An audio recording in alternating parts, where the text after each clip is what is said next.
ఆశ అనేది మనిషిని గొప్పవాడిగా చేస్తుంది. అదే సమయంలో ఆశ హద్దు మీరితే నేరస్తుని చేస్తుంది. పూర్వం ఎవరైనా అడవిలో ఒంటరిగా వెళ్తుంటే దొంగలొచ్చి వారిని బెదిరించి ఆ డబ్బులు పట్టుకుపోయేవారు. ఇళ్లలో దొంగలు పడి డబ్బు దోచుకునేవారు.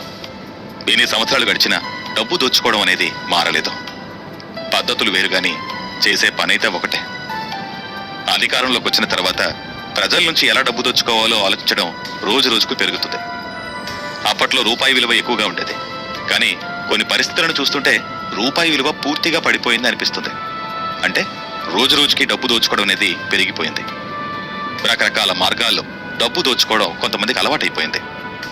ఒక వ్యక్తి 32,000 కోట్ల కుంభకోణం చేశాడు అంటే చాలా ఆశ్చర్యంగా అనిపిస్తుంది. ఆ కుంభకోణంలో అతనొక్కడే కాదు, చాలా మంది అధికారులు ఉన్నారని తెలిస్తే ఇంకా ఆశ్చర్యంగా అనిపిస్తుంది. రైల్వే స్టేషన్లో పండ్ల నమ్ముకుని జీవనం సాగించే ఒక మధ్యతరగతి వ్యక్తి ఇలా చేశాడు